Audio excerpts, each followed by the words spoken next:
The following is a Productions original series.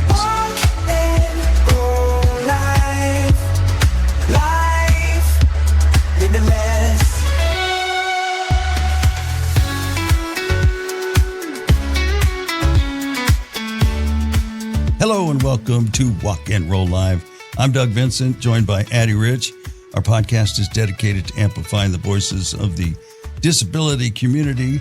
I am a polio survivor. Hi, Addie. Hi. How are you? I Good. have cerebral palsy, just so you know. Yeah, loud and proud. I like it. it. So, how was your week? It was good. Yeah. Finally getting into the swing of things, like all the crazy chaos of the beginning where everybody's coming back and realizing what they didn't do has calmed down. Does that kind of land on you? Some of it, because they're like, oh my goodness, why isn't my thing showing up? And you're like, well, if it never, I'm not telepathic to what you needed. If you didn't answer us when we asked you at the end of the year what you were going to need. You have to put in to get out. Exactly. So it was fine. It was good. The weather was super weird. It was warm, really warm last week.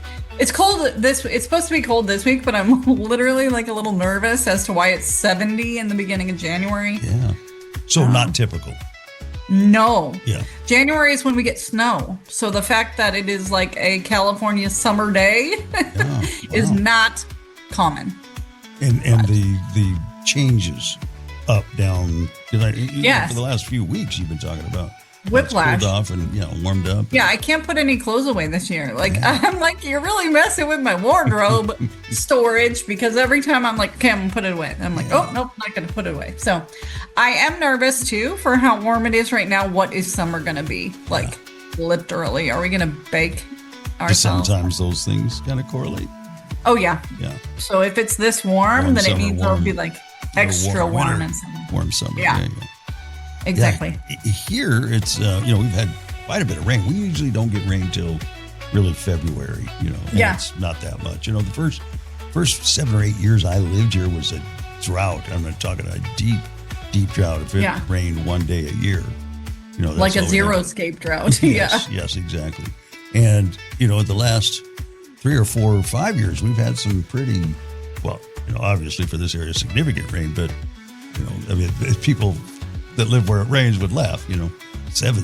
We have 7, 8, 9, sometimes 12 inches a year. The last few years. Right. And it was pretty devastating. Here, about 2 to 3 weeks ago, there was like 10 inches of rain in 24 hours. Yes. Yeah. So you can imagine the floods and what we call flash floods, because this whole area, there are creek beds and river beds that are huge. I mean, there are some river beds, that go through the city that are all concrete, and they're big bridges over them. But there's hardly ever any water, and people must drive by and go, why do you have these big rivers? There's never any water in there. But when it rains, and it rains in the mountains, sometimes you'll get water in them and you'll never see rain. It comes from, the rain that's happening. It's coming downhill. It comes down. Whatever. Yeah, when I first moved here, there was the, what would be north-south streets they had like 3-inch or 3-foot curves. I'm like, why do they have these huge curves like that? And then, somebody educated me and told me, well, when there's flash floods, and even if it's raining here a little bit, it's accumulating all that water from up in the foothills down, and these are turning into flood channels. Right. And sure enough. For sure. I've seen them when they look like a rapids, Well, and that's what's scary with those too, because a lot of I don't know, I'm assuming, but a lot of people, like homeless people, will live in those kind of gullies. Yeah. Because it helps them stay out of elements, whether it's hot or cold or whatever. And then when you get a flash flood, there's no time. And if there's no warning system, unfortunately. That's exactly where it seems really like, the majority of live in those canals or adjacent enough to those canals. And usually what happens is the first responders will go out and, let them know that there's a flood warning. Yeah, hey, it's going to be a lot of rain. Yeah. Because you don't know how much communication they're getting, by media or anything. So, they go out and kind of pass the word around, get to high ground over the next 24 or 48 hours. Yeah, but everybody's good. And I'm feeling better slowly but surely. I probably said this last week too, because it's just been so slow as to get my my energy and my strength back. But Yeah. yeah, feels like it's coming around. And you noted before we came on the air, I got a haircut. You know, I stopped because I shaved my head, shaved, you know, all of my face and everything. And so when I first was feeling sick, it was like, that was way down on my priorities. So, you know, it was kind of growing out, and I figured I'd get to it. Well, you know, 3-4 weeks in, it just gotten to the point where I didn't want to mess with it. And then, you know, it's a little difficult for me to find a place where I can kind of trim it before I shave it. You know what I mean? And, and then that cleanup becomes problematic. This is difficult to do in a chair. It's just, you know, I mean, I could do it, but it's just a pain in the ass. So I'm like, hey, there are people that do that. You know, so I went to a barber. First time I've been to a barber in 25 years. But did it feel awesome? Yes. Yeah, it felt great. Yeah. It's like me when I go for a pedicure. Like, well, I can't really paint toenails, but I could. Or have a friend be like, can you do this? But I love going to a pedicure sometimes, and I'll get like the deluxe because they wrap your legs in hot towels and they give you a calf massage and all the things. And I'm like, this feels great. Yeah. Oh, yeah. He was, you know, I don't know if I'd ever gotten these like this, but he was getting towards the end of it when he's kind of, you know, brushing the hairs away. And all of a sudden, these hot towels are hitting my face and my head. And I'm like, oh, man. That's a dream. I like this every morning. Right? You're like, how much is this so I can budget it for the rest of my time? Yeah, exactly. You know, speaking of that, I asked him, you know, hey, what do I owe you? And I swear to God, he said $35 for the haircut and $15 for the shave. And then, you know, so I gave my card, and, you know, and when I looked later, he charged me $30. So I'm like, either I misheard or not good at math. I don't know. Yeah, exactly. Don't knock a gift horse in the mouth. Yeah. So I gave him a good tip too. So I didn't feel bad about that. All righty. We've got Mike Kent today. Got any deep thoughts about Mike before we jump into this? No, I love this episode. I'm excited because I know what people are going to hear. If you've ever seen the movie 50 First Dates. Yes. This is like a life version of 50 First Dates. And someone who has made such an optimistic turn of the corner when they could not. Yeah. You know, I've been getting a lot of that lately. Just people, not specifically any details about any particular episode, but just saying, guys, I've had some really good episodes on lately. And I have felt that way. Just really connected with some people, and they've shared some information that it's been really kind of relatable, I think, to a lot of people. So, yeah, and Mike's another one. We've got some more coming up. So sit back, relax, get yourself comfortable, and we'll talk to Mike right after this word from Aguiar Professional Training. At Aguiar Professional Training, we know that your greatest asset is your team. Investing in their development, knowledge, and happiness is essential for your business's success and growth. To achieve new heights, it's important to hire intelligent, talented individuals and empower them to excel in their areas of strength and passion. Aguiar is committed to transforming your employees into happier, more productive, and fulfilled individuals. When your team thrives, your business prospers. Wise leaders understand that providing team members with opportunities to shine in their strengths unlocks untapped potential. Elevate your team with Aguiar Professional Training and witness the growth of your business. From the Aguiar Professional Training Studios, you're listening to Walk and Roll Live, Disability Stories. Don't put me on a pedestal, I'm not here to inspire. I've got my flaws, my highs, my lows, my own heart's fire. I laugh, I cry, I break, I'm then just like anyone. I'm not your symbol of courage, I'm just me, done. I've got dreams that soar, fears that bind, moments of grace and times I'm blind. I'm not your hero or your saint, I'm real, I'm raw, no restraint. Walk and Roll Live, we continue, and this is segment number 2. This is where the meat and potatoes are. This is where we get to talk to our guest and learn all about their story and how it impacted them. And I believe it will impact us as well. So why don't we start with just a brief introduction, name, the nature of your disability, and what we'd like to accomplish today. Okay, so as you can tell probably from my accent, I'm not from the US. I'm actually English. and I now live in Paris, France. And I'm a twin, something you might know and might not know.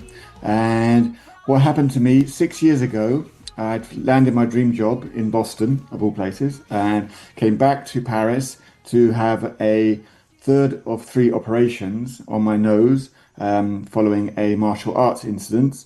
And the number 2 neurosurgeon in France gave the job to a trainee, which is a normal thing to do, and he drilled too far in my head to get some cartilage out. And unbeknownst to everybody, I had a bleed on the brain and I had 90 minutes to live. And they put me into a false coma. And you cannot wake up from that. You cannot wake someone up from that. And you have to wake up naturally. So that, they said, oh, you'll be waking up. This is to my ex-wife at the time. You'll be waking up in 2 hours, maybe three hours. I didn't wake up that night. Didn't wake up the next day. I woke up 8 weeks later. Oh my goodness. And I woke up and I couldn't move my right side. And that is even now, 6 years on, I relive that moment as if it was as if it was just now. I shivered just as I said that. So, what does that mean? What does that mean? I mean that I had to. I went down, and I found my dream job. The last thing I remember was actually going under the anaesthetic for the operation and saying, "Oh, tell us about something really happy." Oh, well, I've landed my dream job in Boston. Oh, and I go out, and the next thing I know is like I'm seeing all these like crazy people. I'm like, what's my twin brother doing there? What's my mother doing there? And I couldn't understand why these people were watching me. And then I tried to roll out of bed and rolled out and fell on the floor because I couldn't move my right side. And went downhill then, really. And you have to hit desperation really before you can go back up, right? I think it's the same. I don't know about drinking or things like that, but I just know that you have to experience the depths of despair in order to be able to pick yourself up. And I was in a point where the dream job, I had recovered from a lot of different things within my life, and I'd really got myself back on track again. And then I had this, and it just like what I couldn't understand what was going on. What was the point of living? What's the point of where is this all going? It's like you wake up and you can't move, and I'm just crying. And so I then decided to think about. I didn't decide to. I thought about what would it be like to be ending my life, kind of thing. I thought there is no hope here. There's no kind of purpose in my life anymore. But I'm a marketeer. I'm somebody who thrives on positivity, who thrives on wanting to know what is the next step. Now, my whole career has been about inventing or creating new marketing ideas out of blank sheets of paper, and I would want to know what it would be like to not be here, which is a paradox, really, because that actually saved me. Because by not knowing, I could not go through with it or even contemplate it, because I wouldn't be able to actually know what it'd be like. And at that same moment, yeah. So what's the point, right? Exactly, correct, exactly, Doug.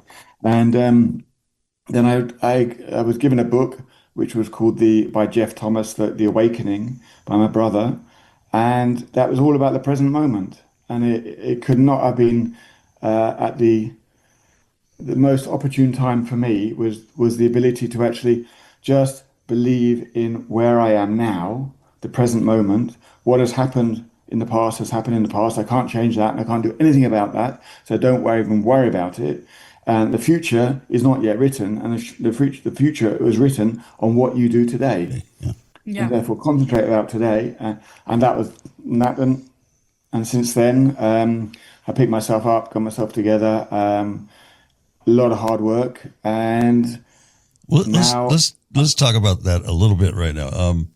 Here we are, 6 years later, listening to a man who is very articulate, but it's almost it's hard to reconcile in your mind that there's 6 years of experiences there, and a lot of work. So I think we kind of have it set now for the platform for all of this work. So tell us, you wanted to rewrite your story, take that blank page and rewrite your story, right? Yeah. And who helped you do that? Oh, who helped me do that? Well, I've had I've become a coach, and I have signed up. I signed up for the Jay Shetty coaching school and became an accredited coach with him, and then signed up for another coaching school, which I've just literally 2 weeks ago stopped at. But apart from that, it's about me. It's about my experience, 30 years of marketing experience of working with fast move, what we call in Europe fast moving consumer goods, which is CPG in your words. So Procter and Gamble type stuff, Coca-Cola kind of companies, but also working with startups, and that has really helped me enormously, because you work every single minute of every single day with unknowns, right? You're okay. I'm okay with uncertainty. I'm okay with not knowing. I mean, don't get me wrong. I won't swear, but it scares me shit-less, But Oh, we swear all the time. Yes. oh, do you? Okay, right. It scares me shitless. But I lean into it, right? And it's like I'm not afraid to jump off the cliff, right? And I just hope to God that I can actually have a safe landing.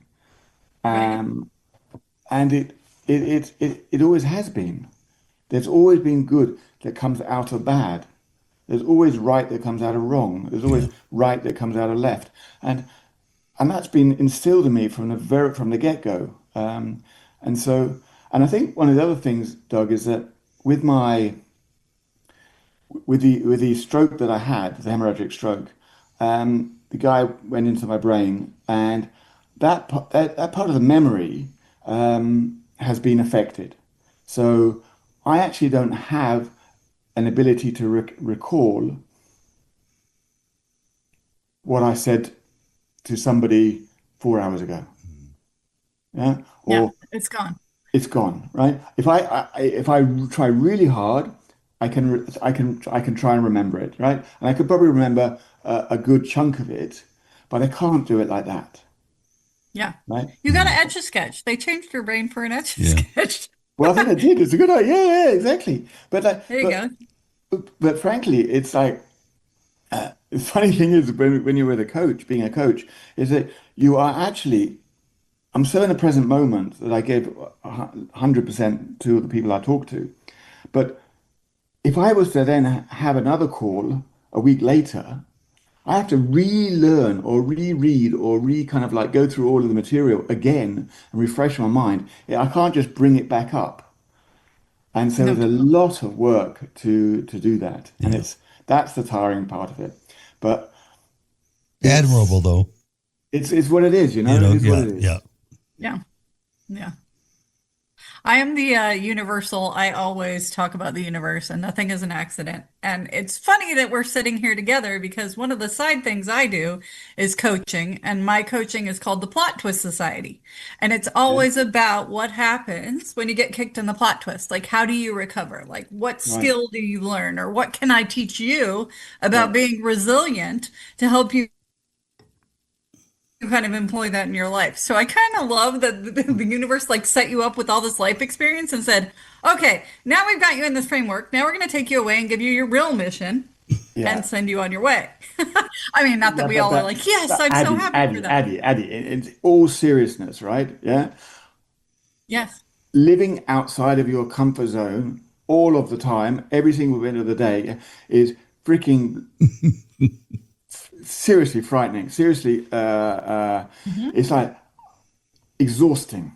And there isn't a For moment in sure. any day where I actually wonder what would it be like to stay in the comfort zone? You know, just to be. Yeah. I was going to say I nearly said normal, but there is no normal. You know, Close to normal. Faking normal really well, well. Yeah. I said that one of the things I learned was that I actually don't want when I coach people, they say that, oh, I want to go back to this, I want to go back to that, I want to go back to how I was, 6 months or 6 years or whatever ago. And I go, I don't want to go back because of this whole present moment aspect of my life. That's the past, right? I'm just interested in the future, and I just Yeah. want to be the best version of myself and show up in service, in being humble and being able just to being to meet people, the right people, and have dignity. And it's like Yeah. so empowering to be able to have those kind of thoughts, knowing that I want to bounce forward. I think it was Amy Purdy was somebody. She wrote a book. This was the second book that I read after the Awakening. It was Amy Purdy's Bouncing Forward. And now I've just taken that. I just want to. Yeah. I tell everyone I want to bounce forward. I want to just however it is all about going forward. I don't go backwards. I think that's been very useful for me to. Good, because it's not all um, rainbows and sunshine. It Oh, really for isn't. sure. I mean, No. God, I live in Europe for goodness sake, right? So I mean, like it rains most of the time. It's like Right. You need a sad light. exactly, exactly. Always So like, overcome. I have Overcast. I yeah, have a friend that's on about a 2 to 3 minute loop, like your Oh, yeah. 4 hour loop. She doesn't. She just, and I don't know why. I don't know what episode she had. She was fine up until all of a sudden she had some kind of a mental breakdown or something. But this has been going on for 8 or 10 years now. She has a great attitude about it too. I don't think with that 2 to 3 minutes she can really accomplish too much, but it's she has her own strategies to yeah. help her, and And that's exactly what it is. I mean, it is all about strategies. We have the tools. It is how we actually use the tools to get the best versions of ourselves yeah, out there. yeah, Yeah. And we're all given various different cards, yeah, playing cards, yeah. yeah, And yeah, we can't legislate why one person gets a different set of cards to a set of cards that I get given. But what we can do is actually govern how we actually show up and manage and work and use those cards. yeah. And that's the difference. I kind of And that's love what that your we- brother is the one that gave you the awakening, though, because I Yeah. feel like twins know their twin better than anybody Ah, but else. it wasn't my twin. It wasn't my twin. It was Oh, my eldest brother. Yeah, okay. Well, your brothers, yeah, families know each other, and to know like intuitively, this book, I yeah, don't know that he was like, this book's going to change him, but yeah, I love that it was handed by somebody who said, this is what you need, and they yeah, were kind of yeah. right. He says to me now. He says, "Oh, the version of Mike now, I much prefer than the version before." Like it's yeah, but it is funny. And I think that, and I cannot explain why, but we have become closer. Oh, yeah. Going through any kind of And trauma like this, it just affects the whole family, and you all bond. Good for yeah, you guys. yeah, and it also comes out from you realize that other people or your siblings or your family, they respond to what you are able to put out there.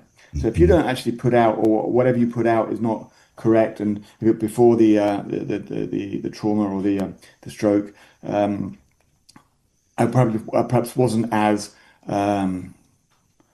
not honest, but not as open as I am now, and humble as I am now, and that has endeared me to them so much more because I'm much more approachable now. You know, and I think that is beautiful for me because I didn't want to be seen as the person who was literally on the outside or on the extreme, looking in. I'm actually in there with them. It's lovely. Yeah. I don't know if this will help you, but one of the things I was kind of surprised, there's so many lessons I've learned from doing this, and one of the things I was so surprised because the first time I heard it, and then it's happened a number of times that we've heard it. I think maybe last week's episode might have touched on it. Is different kind of medical procedures that go wrong. Oh yeah. Especially in like a traumatic incident where you think you'd have an SCI from a crash, but you go in for spinal surgery, everything's fine, except at some point they nick something or whatever. And, that's why you're in a wheelchair for the last 30 years, something like that. And so here again, your story kind of amplifies that as well. Yeah. It's funny because I'm actually in the middle of writing a book about this because you can actually take it in a very sincere, very straight way and a very matter-of-fact way and recount all of the facts, boom, boom, boom, boom, boom, boom, and that is all very interesting. But as a personality, I'm somebody who's a bit of I like to think of myself as not a joker, but they call me Mr. Bonjour here, which is like Mr. Hello. I just go to people and say, hello, how are you? I have no idea who they are, but I just say hello because it just makes people smile, right? And they get, and I've learned that, you cannot be grumpy. If you're grumpy, it's I think it's the left side of the brain for being grumpy, and for the right side, it is smiling. But you cannot be smiling and grumpy at the same time. It's impossible. So actually, you can make people smile and make people happy, and they can then pass that on to other people. Right. And somewhere down the road, someone is going to have a great day. Little thing, but a big thing. Yeah. Acknowledgement is a huge thing, right? Like just being acknowledged as a human that exists by another human does a lot of things for people's spirit, because a lot of people we talk to, that is what is a huge part of their recovery is their attitude, because the isolation is what keeps them in the illness or the disability, or it's the choice to move forward mentally. Yes, I agree with that. And I think that because I say to people, I said to them, well, they ask me, how do you consider yourself? And I say, well, okay, let's imagine that I am sitting on a couch. Okay, I'm sitting on a couch watching Netflix. Okay, am I happy and wanting to stay there watching Netflix, or am I going to get up and get out and want to know whether I turn left or turn right to go out of the door? I want to be that other person. I want to go out of the door and turn left and turn right. I've got action, I've got doing, if I'm not moving, if I'm just sitting still all the time and just, I'll nearly say complaining, but I won't say complaining, but if I'm just talking or just idle chatter, it just doesn't get you anywhere. I have a phrase that say like, I want to get on the train. I don't care where the train is going. It might be going in the wrong direction, but as long as the train is moving, that's good enough for me. It means I'm doing something. And if I'm doing something, that's great. I could be driving the train. I might be the passenger of the train. I might be hanging on for dear life, as a train is going. But the train is moving, right? Which means if I'm moving, then things are happening, right? And then I can actually decide whether or not I do something about it or not. Right? Do I go left or do I go right? And that's, I think that's been, and when you talk about Doug about these things happening for a reason, I hadn't realized that throughout all of my life I've been having these kind of like areas or events that have then all joined up to where I am now and allow me then to actually to use them. It's only when you look back are you able to join the dots. Are you able to actually have the ability just to I understand how I got here. It's You look back at all those things in your life that exactly that at the time were oh my God, didn't have a place really in your head, but it's at this point they've led you to where you are now, and you can utilize all those things. yeah. Yeah. Well, you could utilize them all if you can remember. If you can remember. Yes, that's a key point. Key point. Your spirit knows some of them even when your brain doesn't remember. Exactly. And I learned was it like it's a feeling of home, I think yeah, sometimes. exactly. Because like 3 years ago, I learned that we are only aware of 5% of our consciousness.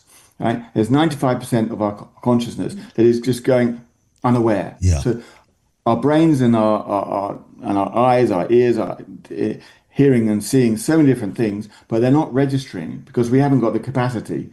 You can see how AI is working because it can do all that. But at least somewhere, somehow, it's being registered somewhere in our brains, and that's or in our bodies. And I love that because I then trust so inherently in my brain and in my body, even if I can't remember.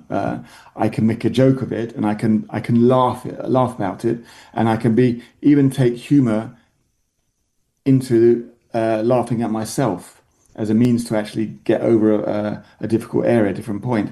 But that's okay because I'm okay with that. Yeah. Yeah.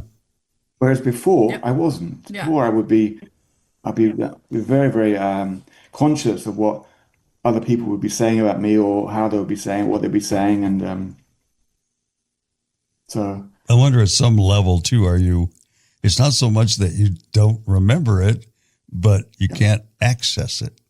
Does that yes. make sense? Yeah. Yeah, you're absolutely right. You're absolutely right, Doug. And a few people, my mother and my father and siblings, they're all saying, "Of course you can remember. Of course you can remember."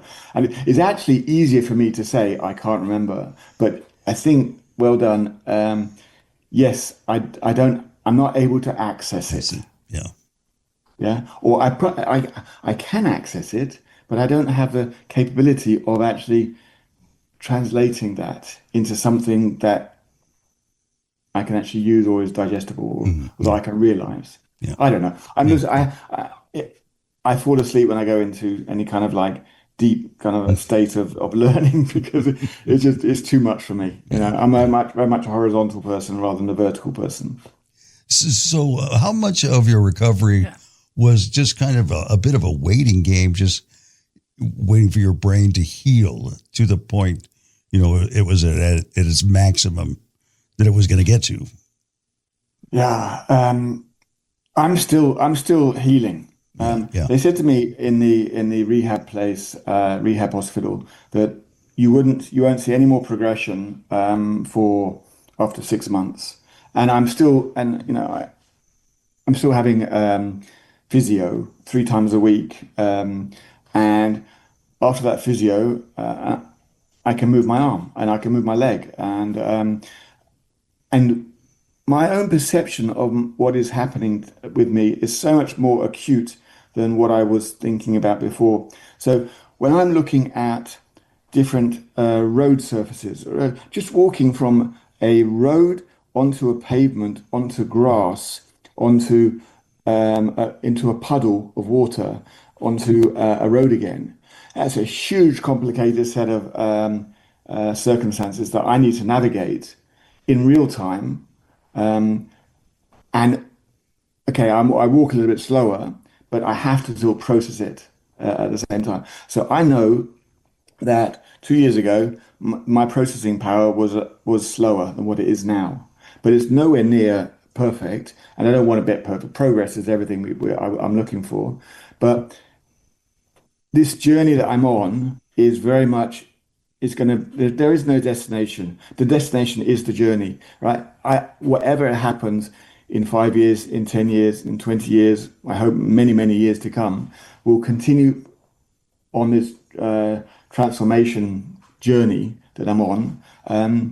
But will I ever get it back? I don't go back. I love what I've got, and I make use of what I've got. Everything is figure outable, and it isn't pretty.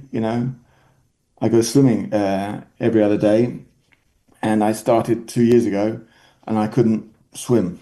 I could only do one arm kind of thing, a couple of strokes. Fast forward 2 years, and I'm now doing 50 laps. I'm doing 1,250 meters, right, of non-stop swimming on my front and on my back. And that's it. For me, that's the joining the dots. And that's showing me that I've got drive and I've got perseverance and I've got get up and go and I've got grit, right, to carry on. Where is it going to go? I have no idea. Yeah. Will it ever get? I don't know. I don't even ask those questions. I just say thank you very much for what I have right now.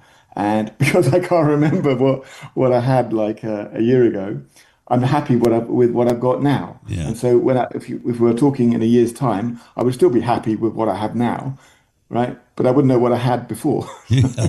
Living in the moment. Yeah, exactly. Yeah. Completely. Yeah. It has its ups and its It's a downs. jovial journey, right? Quite a lot of downs, actually. Quite a lot. Yeah. It's life. Life is a potpourri of up and down and Yes. just choose to get back up. No, but it's like so true. It's like we think that life is like just able just to go up all the time like that. But no, I likened it to being in a washing machine. It's going like this. A spin cycle everywhere. So, and whoa, you get out of the washing machine and you dry a little bit. Then you get back in, right? Because they've got dirty again. You get back in and wash it, and out you go. And so that's life. That's the human whatever it is. Yeah, everybody goes through it. Yeah, there's nobody out there with this. No. And so we can laugh, we can get inspired and stuff, but don't ever get me wrong. This is incredibly tough, right? Every day there is like the millisecond of when I wake up to when I'm actually understanding where I am or what I'm doing. It's probably the worst moment of the day, because that particular moment I realize that I actually where I am, what I've got, and where I am, and I consider myself as a victim, or not a victim. But I'm very very disconsolate kind of thing. But then quickly I change it out of that and get going and get able to just change it up. Focus on what is right, what is going on, and then I have a morning routine that is now just a habit. Good old James Clear and his habit book, Atomic Habits, is all about doing it so in repetition so much that it becomes natural, and that naturally you're lying there thinking, hang on, shouldn't I be doing something? Oh yes, I know I should be doing this, and off you go and do it. And when you're doing that, you get to the end of it, whether it's exercises, journaling, meditation, whatever. Then I think, oh, okay. And of course, Groundhog Day is coming. Oh, look, it's all right now, isn't it? The sun's out, I can't remember what I was feeling like half an hour ago. And that's just a human condition I have to work with and I have to live with. You can either love it, live it, and laugh at it, or you can be critical of it. And I do the former. So is this what inspired you to start your foundation? Yeah, that was, why did I do that? I don't know. I love that you just were like, That's beautiful. Why did I do it? I had okay, I didn't believe that I was disabled, right? First of all, I'm not disabled, right? I'm not my disability. I'm Mike. Yeah, I have a disability, but it is, I know that to be breathing, there's more going right with me than wrong with me, and that's good, right? So I thought to myself, okay, I want to be empowering. I want to be enabling, and but I couldn't use the word disability. Now, what did I start? I started up with empowering inconvenience or something like that, and disadvantaged people, right? And it's like, what a crap! What are you talking about? It's like, what word do the people who actually consider themselves disabled use? Oh, I'm a disabled person. Okay, right. Therefore, and so I thought, okay, let's make it into a positive, which is empowering disability. And 2 years ago, or no, 1.5 years ago, in May 2023, I started it, and I was so pleased. After 6 months, I'd got up to 500 members. And I was so happy. Oh, 500 members. Wow, I'm brilliant. Right? Now I'm at 8,000. Right? It's Wow. absolutely, it's going like this. I mean, like, it's like nuts. Sorry, but like, sorry guys, but it's, That's amazing. it's gone ballistic. And I'm so proud of that. And it's now I'm reaching an inflection point where I'm thinking, okay, I can't keep managing this enormous group, because part of it is all about the personal touch. I don't automate anything. A lot of it is all me responding directly to these people, and they actually. I don't believe there isn't anybody who's actually empowering disability at the moment. There's nobody. I'm actually Facebook told me that I'm one of their fastest growing groups in the disability space, which is Wow. incredible.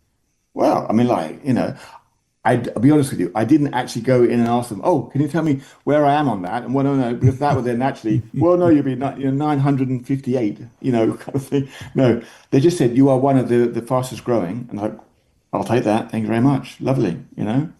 That's awesome.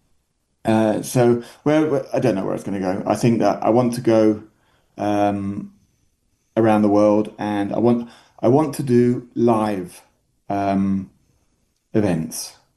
That'd Uh, be I, awesome. I don't want to do it. The coaching is great. I'll be honest with you, but it's quite impersonal, Hmm. because you are using screens all the time.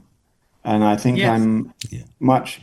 I don't know what it will be like, but I think there will be a mix of in person and group work. But I want to go around. I'm meeting amazing people all around the world, and it's so humbling. I remember the first person, one of the first people that joined the group, and she was from not Kenya. Zambia, I think Zambia it was. And I Okay. didn't know where Zambia was, to be honest. I'd look it up. You're like, hold on, let me go check this out. Yeah. We do. And she said, Mike, let me introduce you to my family. And she told me about her story, which was that there are when men obviously marry, and if they have a disability, a disabled child, they leave. They leave Yeah. the family, right? They go away, which means the woman has then got to go to work in order to feed the family, right? And so therefore they need somebody to come and look after the disabled children, and all of that is costs money, and so they have to go out and earn their living, and so these people, she introduced me to these kids, and they all took the camera and said, "Hello, Mike." In whatever language it was, I don't know, I presume it says "Hello, Mike." But they go, and they're just smiling, just smiles from here to here, and the feeling and energy that I got from them was second to none. It was beautiful to be able to have to witness something like that, and that makes everything worthwhile. It really does. Um, Hmm. and then you multiply those experiences across many different continents, and suddenly, like it's suddenly it's phenomenal. And so the stories of people that we had the Olympics. The Olympics they're going to LA, aren't they, in a few years? But they were in Paris last year, and so I went to them, and and so many. There are lots of the Paralympics followed obviously the Olympics, and now in my group there are quite a few Paralympians, right? And those people are actually vocal in the group. I'm going, my goodness gracious. Well, how do you talk to a Paralympian? I've no idea, you know. It's like, but everyone is normal people. Yes, we like doing that here. They are normal people. But they're normal people, exactly. You know, it's like Yeah, I was going to say the same way you talk to anybody. yeah. Well, it's so you just wow. It's mind blowing to think that you know. And this person came on and said, "Oh, I've got 5 spots available for some training for this weekend." It was in England, and I said, "Great, I'll publish it on the group." And he got the 5 people. We got oversubscribed, and then I found out that he's actually what we call an MBE, which is somebody who is down from being the best or the highest award you can get in the country. Yeah. So it's like, wow, okay. And he's just on Facebook, you know, on Empowering District. Hi, I've got five spaces available. Mike, can you see if you can try and fill them for me? Yeah, no problem. Boom. And But isn't that cool? fun. It's It just takes a little unbelievable. spark. It's just a little Unbelievable. spark and bravery to put yourself out there, Yeah. and the fire starts. That's what I'm learning in my own self. Like because it rekindled with Doug, like there's been so many changes in my own life for that kind of journey. And I'm like, if you're brave, all it takes is a brave moment. When you mention the fire, that triggered something. I can't remember what it triggered, but it's like you don't pour fuel on the fire. Just keep putting wood on the fire, right? Just keep putting wood. Yeah. Get it, keep fanning it, and you will see how it grows, right? And yes, unbelievable. But you don't think about that when you're actually in the fire, right? Right. You just think, oh my God, Like this is help, damn hot. help. But sometimes you get to step back and say, wow, you know, your dream job in Boston wasn't meant to be, but you're in a new dream. Well, Yeah. and see, now I would ask myself, I was asking myself the question, do I still consider it the dream job? No, no, far from it. I think what I'm doing right now, I nearly said that is the dream job, but it's not because I don't know where it's going. Right. And that's what's so exciting. It's a beautiful pathway to a good, you know, to a life story. It's a big Wow, chapter. right, exactly. We shall see. I mean, yeah. I mean, I keep trying to It's amazing. keep my feet on the ground, So and right now you're doing coaching. Right now you're coaching. Primarily you coach in that group or I mean the no. group Yeah, is yeah, yeah, yeah. awesome. What is it that you do? It's all. I'm a disability anxiety coach. That's So, amazing. what is that? I don't know. It's like I was a disability coach, and I was an anxiety coach, and then someone said, "Well, why don't you become a disability anxiety coach?" But it doesn't matter because it's all about the lived experience, and you know, I've had many different vices in my life: divorce, isolation, loneliness, trauma. Paralysis, lots of different things. And all of this is lived experience. It means I'm drawing on that experience to the people I'm coaching. And so I coached somebody who was a leading hotel designer, right? Worldwide. It's amazing. I coached somebody about AI on AI and growing in an AI world. Before it was a year ago, before we actually were involved in AI. I'm coaching somebody tomorrow who is really, really isolated and doesn't know how to actually regain her confidence in her own environment. And so huge differences. And there's no kind of like one. It's not like weight loss where I'm saying, "Hi, I know I can help you lose weight." Here's the magic formula kind of thing. There is no magic formula, and I think that's what's so inspiring for me, because I'm not repeating everything every single day.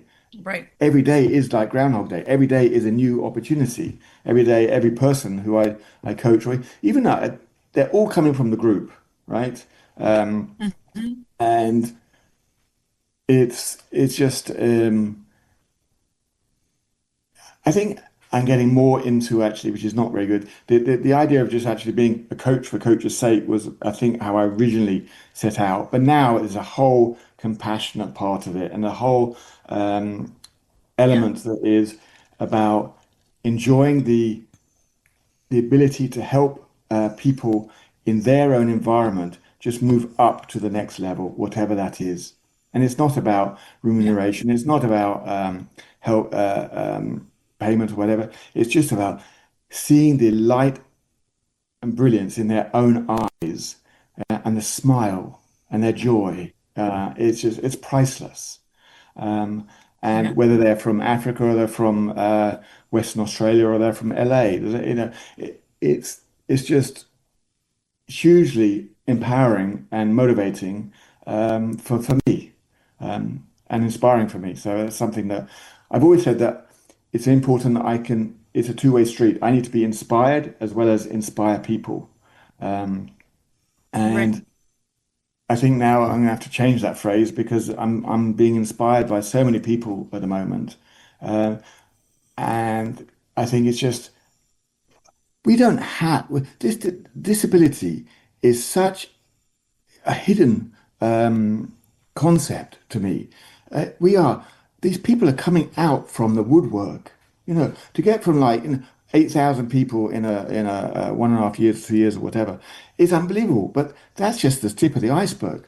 These people are coming out because they are being seen. They want to be heard, and they don't want to be told what to do. They don't want to be told that they are disabled. They don't want to be told, you've got to go this way, you've got to go that way. They just want to have a safe space in which they can actually operate in and be themselves. And that is priceless, I think. I think that's wonderful, and hugely, yeah, it's beautiful. I think it goes along with this new generation that's, really been immersed in social media and all that. So I've noticed that the people who come to disability later in life, especially the young people who embrace this format, is they really kind of make it all about their disability. And to my opinion, my humble opinion, is I sometimes think it's too much. There's way more to life. It's a small part of it. And I'm kind of drawn to those influencers who have that attitude a little bit more, is that, all it did was change the way you get around, say, with a mobility disability. And Your container is different. yeah, your container is different. Everything else is the same, and I don't mean to be harsh, but nobody cares. No, Nobody's going to, like, bring you a job or bring you whatever, you have to work on yourself where people are drawn to you. You're looking for a wife, you have to make yourself somebody that somebody's drawn to. You want a job, educate yourself and be prepared to go to interviews and take the tumbles that goes along with that, and eventually get a job, and then show yourself to be what you say you were. Yeah. Yeah, exactly. Exactly right. Yeah. I totally agree with that. It's almost like, I go swimming, and it's not pretty. It's really not pretty, but at least I do it, but the only person I compete with myself, the only person I'm competing with is myself. Sure. How I was swimming yesterday, or last month, or last year. And when you're swimming, you can look over the lane on your left, lane on your right, yeah. But there's always going to be someone going faster, and there's always somebody going slower than you, right? So therefore, what is the point, right? What's the point of comparing yourself, right, to where somebody else is? Because you can't actually do anything with that information. because there's always going to be something else that either makes it better or makes it worse. So therefore, just stay where you are and learn. It's all about progress, not perfection, and just try and do and make, as you said, both of you said, it's you who has got to be the arbiter of your own destiny. Yeah. Yes. You are in control of that. That's what you can do. Whatever your cards are, you've been dealt them. It's how you actually face up to them and how you actually use them that actually makes a difference. Yeah? Yes. And sure, everyone has bad days. It's part of the human condition. Yeah. We can all be grumpy sods or whatever, but some days we do have good days. Some days we actually do have days where we can smile. Be happy with that. Be happy Love with that. Yeah. Yes. And that's important. I was talking to a friend the other day, and I told her about the 5, 4, 3, 2, 1 approach, which is 5 things you can see, 4 things you can touch or hear or whatever, I can't remember what it is, down to 1 thing you can taste. And all that does is that stops anxiety immediately. And suddenly, and I think also walking slower, because I've got a limp now. I get to see much more. I realize I get to see the leaves, I get to see the birds, I get to see what's happening in nature, and suddenly that's maybe it's because I'm getting older now. I don't know, but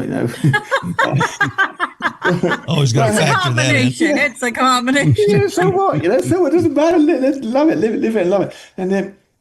And I got overtaken just this morning by somebody who's head down, right, rushing, right, wanted to get somewhere. I said to her, you're going to get there before you meant to. And she turned around and said, what do you mean? I said, sorry, I didn't realize I said that out loud. That was in my head. And she understood. I said that out loud. Whoopsie. Yeah, exactly. It's like, oh my. But it's part and parcel. Everything just comes out. There's been a kind of like a filter, a circuit breaker between the mouth and the brain.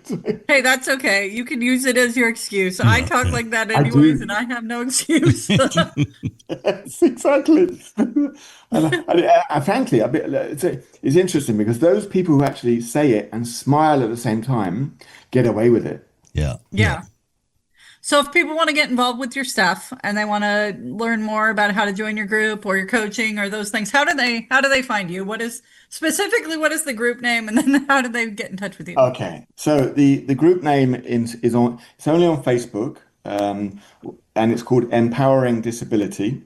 Okay. And you can type my name, Mike Kent, disability, and it will come up. There's a picture of a guy in a wheelchair holding a torch in a kind of like forward motion. It's a green symbol. It'll come over the top 3, 4 search items, I think. Just join the group and come in. And if you join the group, be vocal. I really want people to be participative. Anybody who is actually not participating or commenting or even introducing themselves or talking about their disability or what they're doing about their disability gets not a warning, but gets a note from me to say, why are you not talking? Hello. Yeah, like, hey, join the club or get I go, hey, question mark. Exactly. Wake up. But that's important because it creates the vitality in the group and I don't know what's going on with half of the people out there, but they're all talking to each other. But that's great. I just step back and be a catalyst and let them help themselves to help themselves. And I love that. Mike Kent, thank you for joining us on Walk and Roll Live today and sharing your story. Keep us up to date. Each week on Walk and Roll Live, we share honest and open stories of people living with a disability. I had a huge bruise from my mom's 9mm. It was a hollow point, and it went in diagonal up an angle from just above my right ear to about the left side of my top of my head. Join us weekly for another powerful episode Walk and Roll Live, wherever you get your podcasts. Life Limitless. Subscribe now. From the Ugyar Professional Training Studios, you're listening to Walk and Roll Live Disability Stories. If you made it this far in the episode, you know why I made the 51st States reference now. Now it should all make sense, but I'm just amazed that he took a situation, because when he talks about the beginning of his story and getting his dream job in Boston or on the East Coast, because he's not from there, he lives in France now, and then like going back to have this quick surgery that's supposed to be one thing, and it completely catapulted his life to a different way. And working through that and continuing to work through that, but then giving his skill set to others. Yeah. So, I mean, yay, I love this story. I like Meg. And I mean, the fact that we understand how social media kind of works. And so the fact that he grew this group to a giant community where people are there for each other. Like he said, he can't be there for everybody, but the community he has sort of laid the groundwork for and curated is, I go in quite often and I really enjoy what he has It's started. nice that it's grown so organically too. Yes. You know, it really tells you what a need there was for it and how for sure. this is fulfilling that need. Mm-hmm. You know, it's resonating with people. Absolutely. Well, and especially when you look at the type of coaching he does, which is like anxiety coaching for people with disabilities to kind of get over whatever hurdle is stopping them from living their best life, for them to participate in the group and speak. That's another thing that speaks to me, because it's created a safe place where those of us that are introverted and anxious, don't look at us. Let me go back to my closet, you know? So the fact that people are out there sharing their story, being honest about their challenges, something, you know, that's what I hope to be. And it's one of those things you hear all the time when people are struggling with something in their life, and then they find out there's this group they can go to. They go to the group and they're like, I'm not all alone. I thought I was the only one with this, you know? So, and I think that's such a huge component, Yes. you know, to the healing process. Yeah. For sure. Yeah, and I've said many, many times, and in this whole show and listening to all these stories has kind of changed my view to some degree on this. But you know, I've always said that it's much more difficult to come to disability later in life when you have, you know, you have a baseline, you know, of what your quote unquote normal is, and then all of a sudden that your whole world shifts.